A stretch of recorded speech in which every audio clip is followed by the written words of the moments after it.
Mr. Eddie Wilson.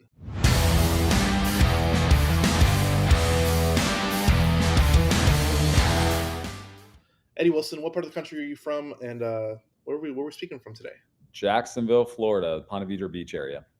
Jacksonville, Florida. So we actually have a long history. I've known of you for since like 2008. Okay. So it's been 15 years or so. I grew up in Hammond, Okay. Very cool. so Way back. way back. It feels like ancient history. That does. That seems like two lifetimes ago. So I actually, and it was kind of circling back, but back then you were a big deal. I'm not saying you're not a big deal now, but I remember I was going to House Anderson, and Yeah. I remember you were, and I don't know, what happened back then, but you were planning to teach at the college. I'm like, man, I need to go to the college because Eddie Wilson's going to teach there. I didn't know exactly what you were doing, but I knew you were doing something amazing. And like I was 17, 18 years old at the time, and I had like no ambition, no direction. So I'm like, I need to learn something from this person that's going to Wow. teach at the college. I ended up going, and then you never showed up. I don't remember that. I taught at quite a few colleges. I mean, I taught at Hiles Anderson for a little while and taught at various universities. But yeah, sorry I missed you. It was just timing, and like I know things happen, and it was just crazy. But I remember it was like a really like core memory, and like it's great to have you here now because it's just like Full circle. 15 years has happened now. I'm Yeah. doing things, you're doing things. I kind of found my direction in life, and like definitely didn't have it back then, Sure. but now I've kind of delved down this path, and here we are doing real estate. That's awesome. Very cool.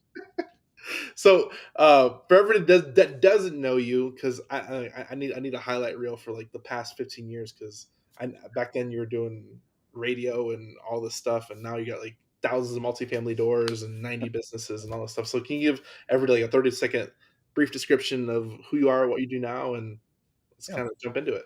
Absolutely. So, I mean, I really exist in kind of three areas. I'm a corporate leader, so I still own a bunch of companies. I've had a bunch of exits.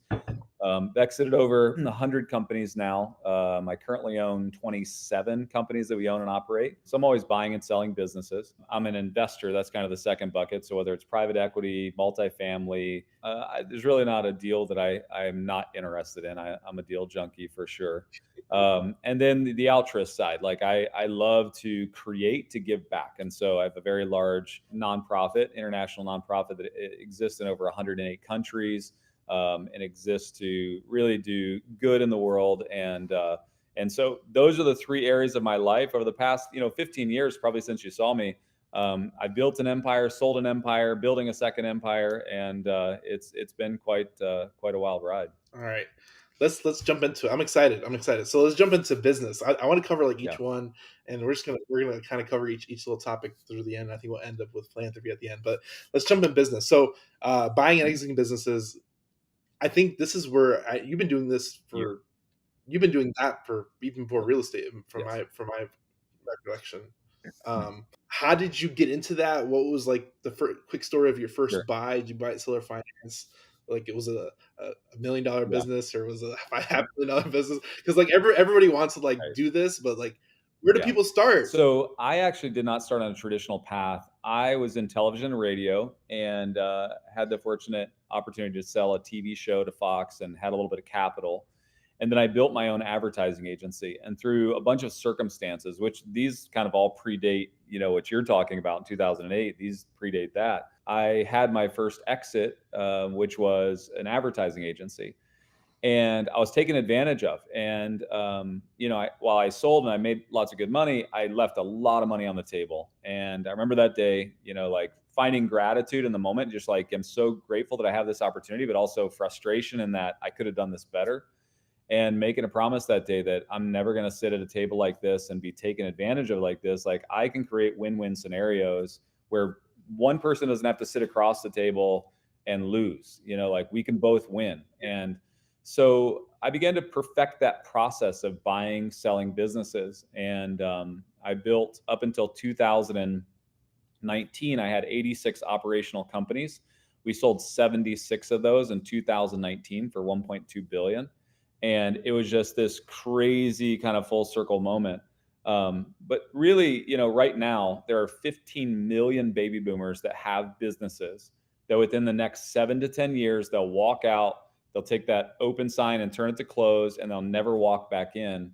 And they want a potential exit. They want some value out of their business. They don't want to just walk out and never come back in. And they don't have a son or a daughter that's in the wings, ready to take the business. They don't have some suitor because they've never thought about this moment. They don't have this planning mechanism. Like I have a very specific way that I do businesses. I have 5 phases, and my last phase is succession. What do I do when I hit my peak? And I'm planning that from the very beginning. Most baby boomers today, they're, a chiropractor, they're a dentist, or they're an electrician, and they didn't have a succession plan. And so what they'll do is they'll let all of their contacts, all the relationships will just go back into the general marketplace, will essentially be consumed by additional people that have similar businesses. But you could buy those at very small value, and you can own or finance, you can do a rev share. Most of these people don't know what their value is worth. And so it's very easy to buy businesses today, because there's so many people that are trying to find succession. But there is no success without a successor. And there has to be somebody that's willing to take on the responsibility. But right now, it's so much cheaper to actually buy a business, retain the clients that they already have and have spent a lifetime serving, than to go out, create a new business, create a new brand, create all kinds of marketing, attract new customers. To me, it's diminishing returns today. And so why not just go buy a business? A good friend of mine, Cody Sanchez, talks about, she's like, just go buy boring businesses, go buy a laundromat, go buy whatever. It's like they're out there for the taking. Amazing points. Were you doing like a roll up, or was this just like I've done did I've you? done multiple roll-ups, and there are lots of strategies and roll-ups, in service-based companies like HVAC and electrical, but also like dentistry and orthodontic practices. Like I've done some roll-ups. I actually have a very specific way of doing private equity. So I believe in building community and then doing data Yeah, science on the community and then serving that community with products or services. So like for instance, I built years ago, 2013, I built a company called Think Realty. It's one of the largest real estate media platforms in the world. We have about 1 million people touch the platform. It's got magazines and conferences and all that type of stuff. But I built one of the largest insurance companies inside of that space that then I exited from. Why did I build the insurance company? Well, because it was one of those needs that community said that they had. So I yeah. don't necessarily like going out into like red ocean and trying to find my way through it and carving paths through the jungle. Like what I like is finding a group of people that I can serve. They identify and tell me their needs. I buy or I build a company to suit those needs. And oftentimes I don't have to sell them. What they're doing is they're taking a line item on their P&L or their balance sheet, and they're just like, well, if I'm already spending money on insurance, would I be willing to spend it with Eddie? It's like, sure, I'll move that money over. And then, there's less resistance to capturing the economics of that community because they already know, like, and trust you. So if you look at how I've built every private equity deal, it's always tied to community. Right now I have Think Realty, it's real estate investment. I have the American Association of Private Lenders I built, which is a large aggregation of private capital, the largest actually. I have the Aspire Tour, which is, thousands and thousands of entrepreneurs every single month.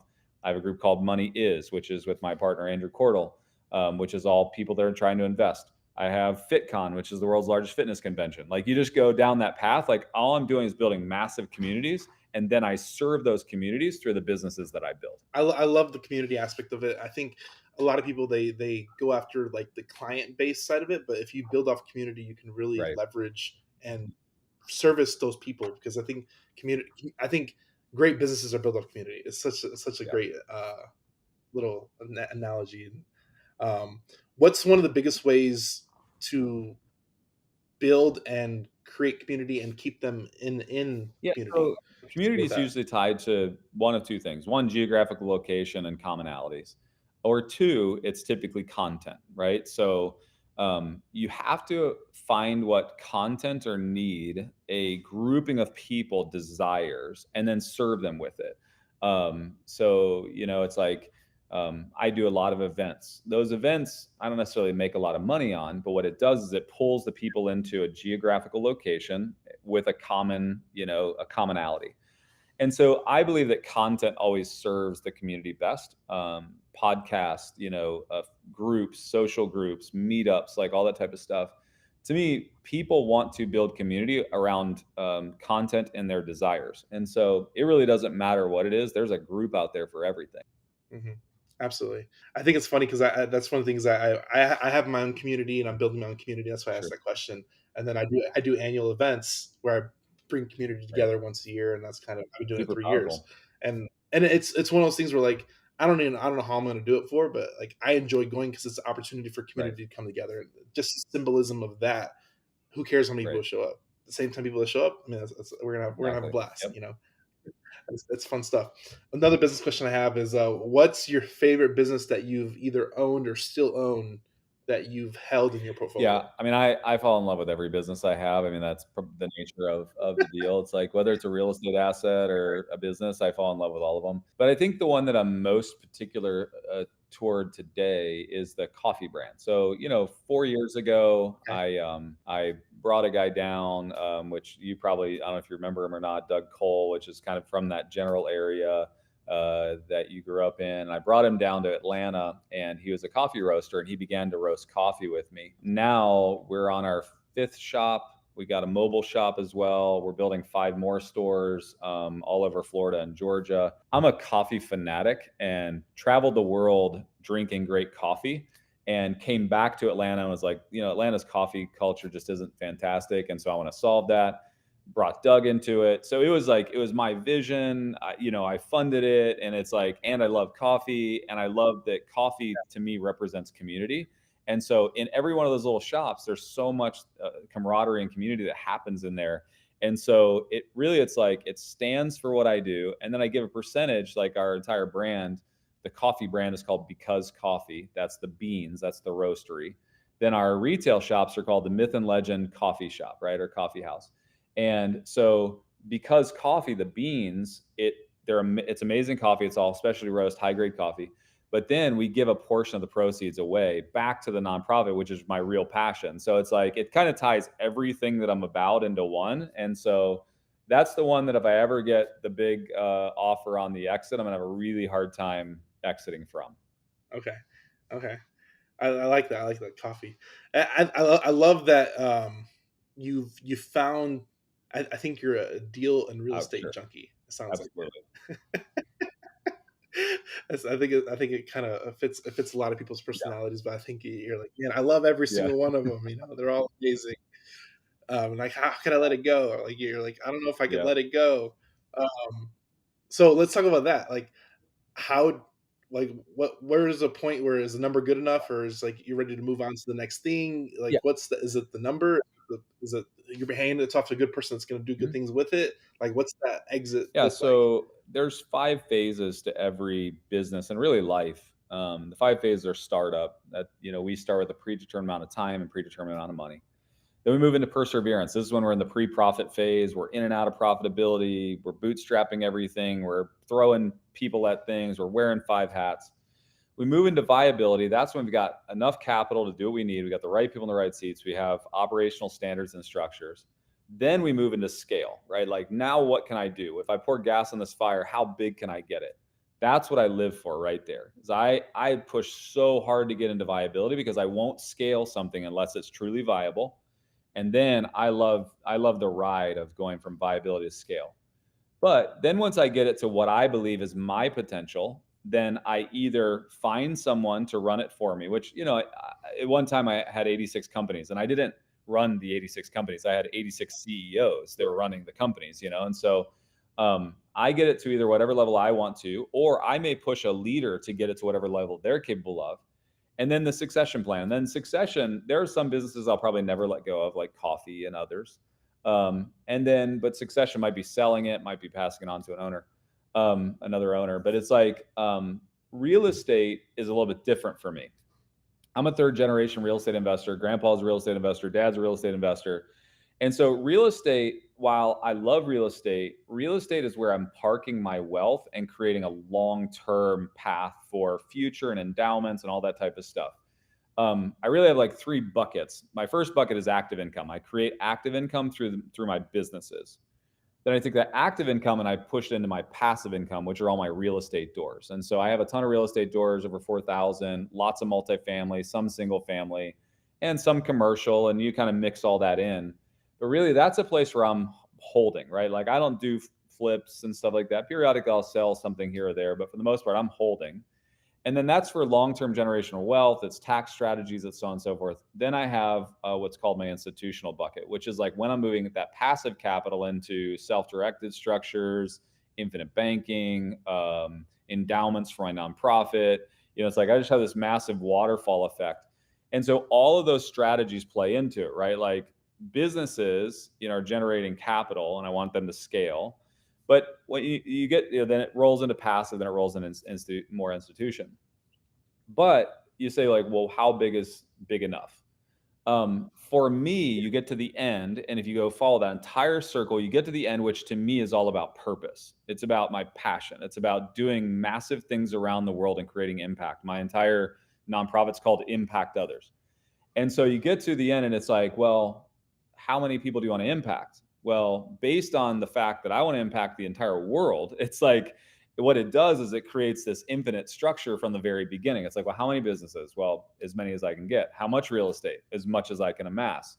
How many, how many dollars should flow into an institution? Well, enough that I create enough impact. And so I'm so hyper focused on the impact that's all the way downstream that everything in the beginning is just a machine to get it there. If that makes sense.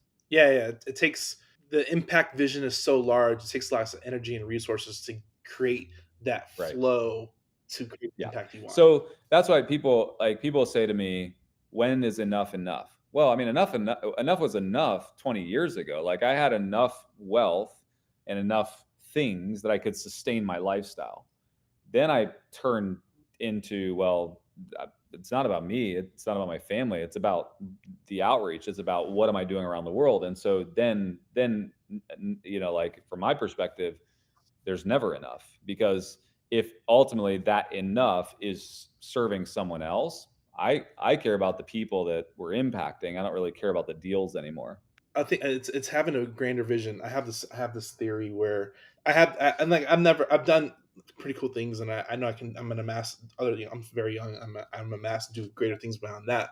But I think the bigger thing is that you have the ability, time, health to do so. Why Right. not do it? Agreed. Why not do it? Like not everybody has this ability to create and do amazing things, and they just cut it off. Like I'm just gonna retire and live on Yeah. Barbados for and like why? Like you have the ability and the option to create and do Sure. amazing things. So And why and stop there? honestly, like as a creator, most people that are in that spot, the last thing you want to do is shut that off. It's like I get the question that I get asked all the time is like work life balance. I hate that conversation because like work is life to me, and life is work, Yeah. and there is no balance. Like I'm all in, and so like I get it. I mean, you should take time to enjoy the fruits of your labor and take a rest and stuff like that. But I enjoy the impact I'm making so much that like I get so much more joy and fulfillment out of that than like taking a vacation. And so like I tried to retire for a little while and it just doesn't work for me. Like I don't get the same joy and fulfillment out of that. Like I get joy and fulfillment out of work that creates impact. No, I understand Mhm. what you're saying. I understand what you're saying. It's and up to people listening to this maybe in the future, like that sounds crazy. Like I want to go on Sure. vacation. Like, but like the when you get in the position to make such a big impact, there's that self fulfillment. Like it's better than making $1. It's better than making Yeah. $1,000. It's better than making ten Yeah. thousand dollars. Like you can't measure that impact and what it does to here and that does It's to what's here. funny is um, I deal with a lot of very very wealthy people. They're in my life. I spend time with them. Very very wealthy people are some of the most unfulfilled people on the planet. And really, what happens is let's say you have $3 million. Your lifestyle at 3 million to 10 million really doesn't change that much. I mean, how many more cars are you going to go buy? You're going to go buy a second house, third house, fifth house. Are you going to go on that many more vacations? And then really from 3 to 10, like all the way up to 100 million, your lifestyle really doesn't change. So what I did early on was I just set like limit. Like this is where my lifestyle is. Like, and I'll be satisfied. And by the way, I love cars. I love houses. I love all the fun things. I love experiences, and I get to do a lot of great things. But for me, I'm not about increasing my lifestyle. I may increase my convenience, right? Like I may maximize my time by how I fly or how I get transport or how are the people surrounding me and how I do life. Like somebody might look at it and go, well, why do you have so many assistants? Is it because of lifestyle? It has nothing to do with lifestyle. It has everything to do with productivity. Why do you fly on a Yeah. private jet? Well, is that a lifestyle thing? No, I value my time so much that why would I spend any time in an airport if I don't have to? It's like I'm constantly doing these things. I think people question because they think like, oh, he's just raising his lifestyle. I'm not. I'm trying to raise my productivity because in the end, the impact is where I actually get the value. Mm, mm, mm. So, I have a question. How do you find good Yeah. talent? One of my friends, Grant Cardone, Andrew and I were spending some time down there with him, and he challenged me in an area that I've always resisted, and it was one of personal brand. I always felt like if you need to know me, you'll know me. I don't need to put myself out there. And I was so cautious to never just like put myself out there. And Grant, you know, after I had the big $1 billion exit, we were down at his offices and he said, I think everything you want is on the other side of exposure. And I was like, I think everything I don't want is on the other side of exposure. I was like, I don't want to put myself out there. And he's like, no, I got a question. He's like, you've had all these exits. Why don't I know you? And I said, you know me. He was like, no, I know you. But like, if I got online, I wouldn't know you. He was like, I'd kind of find you, but I wouldn't know you. I don't know your story. And I was like, well, that's by design. I don't have a desire for anybody to know me. Like I love living kind of in the second place position in the shadows. Like that's a really comfortable place for me. And he was like, I'm going to challenge your thought. He said, do you ever need more money? I was like, yeah, we always need more money. He was like, well, how do you attract money? And I was like, I don't know. And he was like, well, if you had more exposure, money would find you.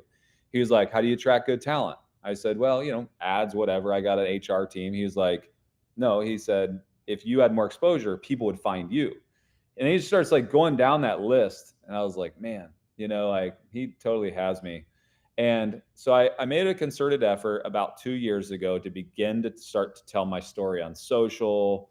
I used to resist every podcast. I get so many invitations of podcasts to be like, nope, I'm out. I'm good. I don't like need to tell my story. I'll just keep doing my thing. And then 2 years ago, I started like accepting, like, okay. And I do 3 or 4 podcasts a week. It's like I'm on stages nonstop. I mean, I'll speak 70, 80 times this year on stages. And it's funny because how I attract great talent now is being authentic with myself in the open and out loud. What's interesting is as I've spoken more, as I've created my brand, I really don't have to recruit anymore. People find their way into my world. Like the amount of DMs that come through that say crazy things like, I will come work for you for free. And I will, it's like, I will, and every time we have an Aspire tour and there's 5,000 people in the audience, 10 or 20 or 30 of them will hand me a business card and go, if I could ever work for you, if I can ever. And so it's about being your authentic self and living it loudly enough that actually it attracts. One thing that I've learned is I don't want to chase people. If you chase people because you need them, it puts you at a disadvantage and it creates the wrong relationship. If you can ultimately sell your vision and allow people to chase you and your vision, it actually puts you in an advantageous position. Now I can actually craft the right relationship. We can set the right boundaries and standards. If I need you, I have to acquiesce sometimes. Now it's like, well, I'm letting you set the standard. I'm letting you set the boundary. And so all of that dynamic, and I definitely owe that to Grant because it changed my thinking. And I have gotten the result that I really like, which is a lot of people chase now. And, I've got a list of people that I would love to hire. And, as time and, opportunities and resources allow, I will. That is the greatest answer I've ever heard because one of the things that I never heard of that thing, but there was a thing in me before when I started this in general. I was like, I want to create because I've seen what people get when they create. Like I don't know what I'll get, but I've seen what Sure. people get. So it was like an internal decision, just start creating, creating, creating, creating, creating, creating, creating. I don't care who listens, the Sure. results will And come, they always do. and they always do. And it's not that when you want it to, it's when the world Yeah, wants you yeah, to. it's crazy. I mean, and even to the degree that I'm about to launch a brand new podcast, it's very, very different. And it's just like I've been all over national news this year, and it's just like all of that has just been a snowball that I open myself up to, right? And I think the important part is just to open yourself up to it and allow the exposure to happen. Allow the Yeah, exposure to happen. That's amazing. That's great advice. Great, great advice for everybody here. I tell people all the time, go yeah, start a podcast. You don't know what's right, going to happen right, down that road if you just right. go create. Yep. Go do something. Separate yourself Hmm. from everybody else. Just go create. Let's jump into real estate. I think you covered a little bit of real estate stuff right now, but where does the real estate side, like multifamily, is you more because I think you're diversified. I think with the businesses, the multifamily, you said single family, commercial, like do you have like a real? I'm sure you have a real Yeah. estate team that just goes Yeah. and buys now. For the most part, I mean, I have an investor relations department inside. This is the building I'm in right now is called Collective Influence. It's my private equity firm. This is where all the businesses are housed, and this is headquarters. Inside of here, I have an investor relations team that vets and looks at all my deals, and then I have an external source that also vets from an asset side my deals. So real estate, I'm in the process right now of doing a lot of multifamily because I'm trying to offset my non W-2 income. Multifamily is Yeah, a great strategy for so I cost segregate and all those types of things, hoping that the laws go in my favor this year and they allow us to get back to a higher level of depreciation. depreciation, Yep, 100% I'm depreciation. hoping, like hoping and praying. And because, for me, it's the easiest way for me to offset all this business non W-2 income. I own all these businesses and they kick off capital. And it's like, but, you get in a position where you're a high enough tax bracket, you just end up giving large chunks of it back to the government. And so for me, I'd much rather roll that into multifamily acquisition. So that's a big part of my strategy. I also, I'm building houses down in Cape Coral, Florida right now. I've timed some Florida markets really, really well. And, so I'm still kind of in the process of building some houses. Me and some partners, we're building a 44 unit on the water down in Cape Coral as well, about 1,800 linear feet of salt water. And it's going to have a marina and docks and all kinds of stuff. So I'm very diversified between like traditional, just multifamily, like workforce housing, a bunch of single family. I've got quite a bit of short term rental stuff, and then now I'm building more luxury type applications. And so I'm spread out. But to me, real estate is the American dream used to be buy your house, pay it off by the time you're 60. All this values in there, work your job, and retire and have enough money to live on the rest of your life. To me, the American dream today is we should be creating enough passive income, because that's what this country allows us to do, to live life on our terms. And when you live life on your terms, then you can point it at purpose, or whatever it is that you desire, whatever fulfills you. And so I'm a huge proponent of real estate because the tax advantages, as well as being able to create passive income that allows you to do life on your terms and create at a level that you wouldn't if you're just stuck in a 9 to 5 job, working, 40, 50 hours a week. Yeah. I have a question, and I really want to gauge your answer on this one because one thing I've started diving into development and larger transactions as a whole. I think the biggest hack to I think business and real estate is Mhm. money, how you raise private money. So what's your opinion on private money and building business and buying real estate correlate with you and your Yeah, what you're I doing now? 100% agree. Capital always chases deals. So I do feel like it has to be deal first, right? Like if you're just out trying to raise money, but you don't actually have access to good deals, like you're always hindered. Money always chases opportunity. So I feel like you have to get the opportunity down first. But I found myself in a spot where I was finding more opportunity than I had the capital to take advantage of. And so I went Yeah. out and I built a community. The community is called the American Association of Private Lenders, the AAPL. It's the largest aggregation of private capital in the world. I hold a conference every year in Las Vegas in November. If you need to source capital for real estate, like you've got to be at AAPL, because you literally have some of the wealthiest people in the world that just want to deploy money into people's hands that do real estate effectively. I built that because I knew I was going to have a greater need. Today, I have billions of dollars thrown at me for any deal I want to do. So what I did was I created this infinite stream of it, because I knew at some point I was going to need it. So now I hyper focus on the deal itself, and the money takes care of itself. It's like this deal I'm doing on a Cape Coral. I have so many people wanting to come into that deal with me. Like, hey, how do I get in that deal with you? And, I may not have the room. And so then it's like, well, you can't get in that deal, but you can get in this deal over here. And so I syndicate a lot to find people to put deals or to put their money into. And then I put a lot of money into other people's syndication deals. And so, but I think that how I find money is number one, it goes back to vision and it goes back to the deals themselves.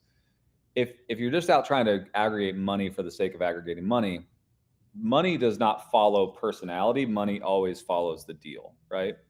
And so you can only get by on your personality and brand so long. At some point, you've got to come up with something that has a great potential, and then you got to sell it like that like you've never sold before, like the vision of what it can be. And so, to me, that's the Yeah. key. And if not, if you can't build a community like I built, then get in a community where it exists. Like there's so many groups that are built that have capital. And I speak at annually, I speak at this big dental and doctor conference. The reason I speak there is because there's more disposable income in that room. Like so many people are like, why do you spend time going and speaking and trying to inspire dentists and doctors? It's like, well, you don't understand. Like I'm there intentionally. And it's because they have more money aggregated that they don't know what to do with, and they're scared of retirement. So why would I, if I got the opportunity, why wouldn't I go speak to them? And it's like, I always make time if there is capital in the room. That is, I think it's a totally different conversation because a lot of people they're trying like a lot of people, especially I grew up in the Yeah. wholesaling world. That's how I got into real estate. Like, just be honest, wholesaling, and then like there was a light bulb that switched. I'm like, man, if money, I can buy everything, and I'm not just having to Right.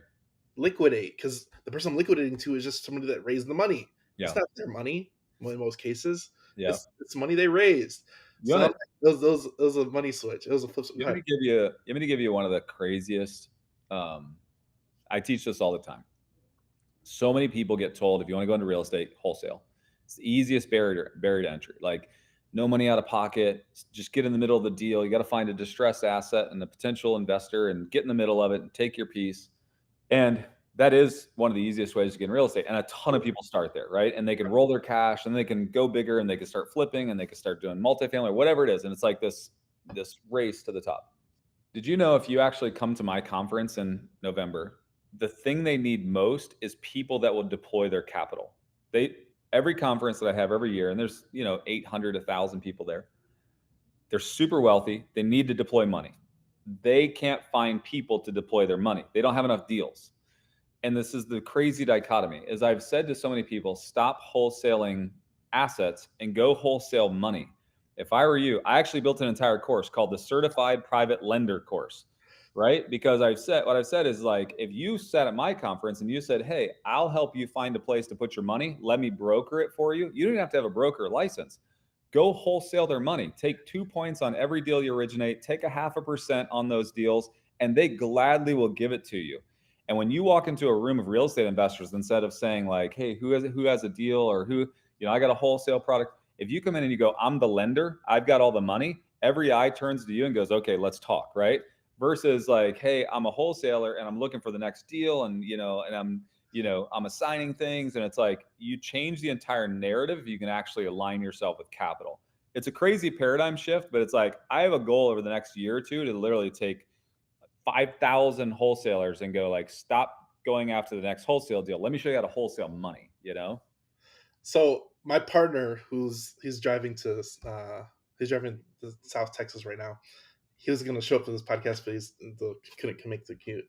He's going to be so mad that he missed this because that's something he preaches about. Like you should start Yep. selling money because literally it changes the dichotomy. And people looked at us because like I'm 6 years into the game, and we recently learned that epiphany that you just mentioned about money, that everybody's looking at us like, oh, where are you getting the money? Where are you getting the money? I'm like, I don't.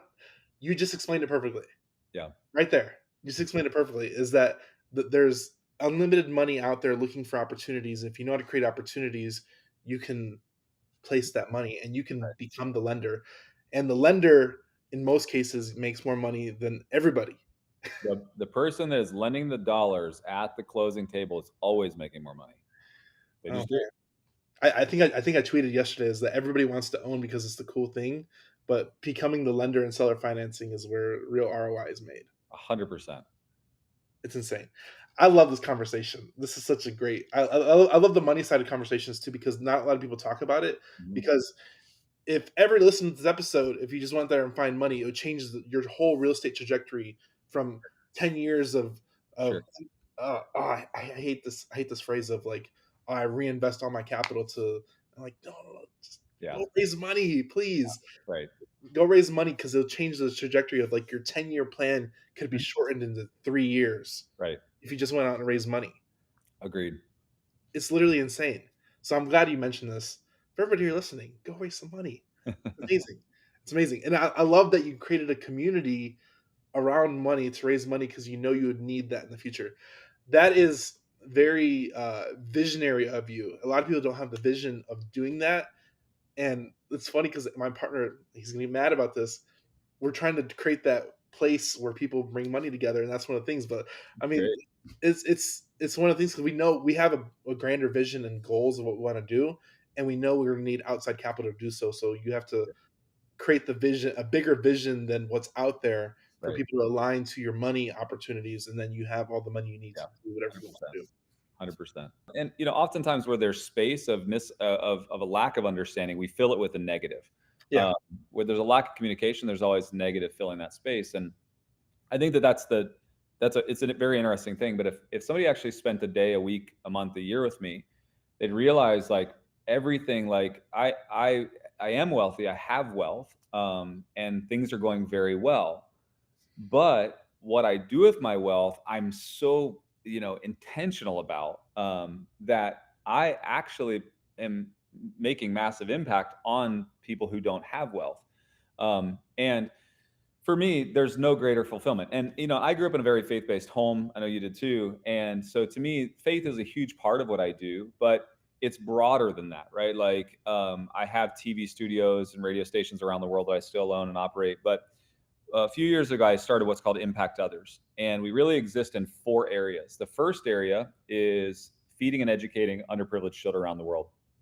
The more and more I travel, the more I see that education is so desperately needed in these third world countries that the only way for them to get out of their situation is education.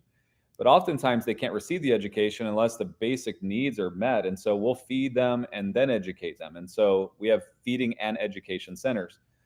Then, secondly, we have orphanages. There's kids that just, they don't have parent, they don't have a structure, and I'd much rather have a feeding center and a education center.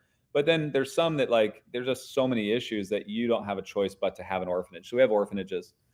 Thirdly, we do clean water, and it's just one of those basic needs that is so missed and neglected around the world. And so, yes, all over Africa, Pakistan, India, we're digging clean water wells, and primarily through the process of like a borehole, so like a deep water well that's just going to last for generations.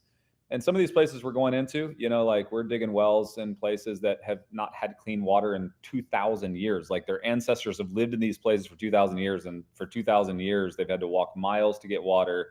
They're parasitic, like there's parasites in their bodies because they don't have clean water. They don't have hygiene issues. Like it's a mess, right? And so to go in and provide a village clean water, and we spend $3,000 to $6,000 on that, it's like it's life changing for them. And then lastly, we build sustainable businesses. As I build those ecosystems around the world, what my belief is that you have to teach them to also create.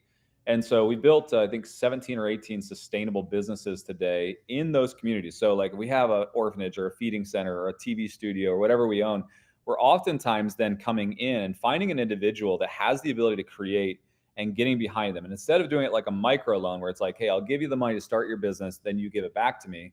What we do is a pay it forward model where we'll start the business for you, we'll teach you, we'll train you, but you have to give a portion to the community so that I don't always have to bring dollars from the US over. And I really don't want to repatriate dollars. Like I don't want to lose through taxation money being brought back into the US. Once it's outside the country, I don't want it back. I want it to perpetuate something great there. And so we've built taxi companies in Ghana. We've built a woodworking plant in Laos. We've built sewing centers in Guadalajara. We've got a water buffalo farm in India. sewing centers in Pakistan, sewing centers in Nigeria, a grinding facility in Nigeria. It's like for us, like I'm building chicken farms in Guyana. We get our hands dirty by helping these people build. And so like I'll give you one just quick case study. So a good friend of mine down in Guadalajara, Mexico, has a church and wanted to reach more people, wanted to help more people. And I walked in and I said, "Hey, this is non-traditional what I'm about to say to you. And I know that the way you normally think about life and missions and outreach is going to be radically different than what I say. But just follow me. Like, what if I built a business here? Like we were already giving money to help the poor and feed them and give food bags, and we had a little education center going there. And I was like, what if I built a business here? And then off of this business, we actually allow this thing to grow. So it's not always my dollars, causing growth. We started a sewing center in Guadalajara, and we began to help underprivileged women, some that had been rescued out of sex trafficking and all kinds of crazy stuff, come in and work. But in the sewing center, we were making products and then selling the products. And then we also, one of the mandates were they had to go into college. Like they had to actually get a higher education. So they weren't just sewing, right? Like I wanted them to get educated and take a next step forward. We then took the proceeds of that to grow the philanthropic side of what we were doing. It began to generate about $2,500 a month in profit almost immediately, which then we started feeding and educating 350 children a week. We started paying for 4 or 5, maybe 10 other students to go to a college. We actually built a park there in their community, full on, like you can go back and watch the videos. Like I was helping pour concrete and lay everything, it's like a legit park, basketball courts, soccer fields, stuff like that.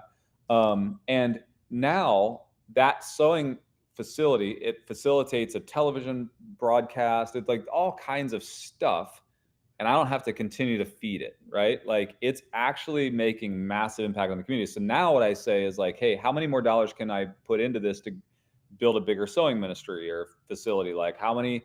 And so now we've doubled, tripled, quadrupled the size of it, right? Now it's producing more income. Now we started an e-com brand that's actually selling dresses back into the US that they sew, right? And I'm building this massive business that becomes the machine of the entire outreach.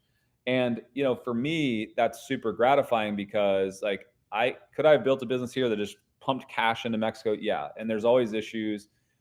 Do is that community growing and getting better because of what we built? 1,000 times more than me just sending money, right? Like it's teaching people how to work, it's teaching them a fair wage, it's putting people through college, it's feeding children, it's educating children, it's growing the community. And to me, that's what Impact Others is all about. This has been the greatest. I think this is the greatest use of capitalism and philanthropy all in one. Yeah. And I've never heard of that before, but it gave me the and it's your vision, but it's amazing because it's driving commerce locally to drive philanthropy locally, and I love that the dollars never have to come back. Right. I want the dollars to stay there, whatever type of dollar it is. Right. And to me, like we started a chicken farm in Guyana, and it's like I'll seed it, I'll get it going, but then it's like we'll teach them how to grow it and to expand it. And I call it, you hit the nail on the head. I call it cause capitalism. That's the term that I use all the time. Like I am a capitalist through and through. I believe that if I'm going to do business, I should make money. However, I believe that my money should actually make an impact that's greater than just the greed of holding it myself. And so I teach that globally is that we're going to generate capital, right? Like, and we're going to hold ourselves accountable to profitability. But when we do that, that profit is going to create impact. And that's the measurable, not the profitability. The measurable is how many people are we impacting. And so to me, that's where capitalism, we can actually create a force for good, where I call it cause capitalism. Whereas instead of capitalism typically looks at it and says, how profitable am I? Cause capitalism says my profit is going to create impact. How impactful am I? Ooh.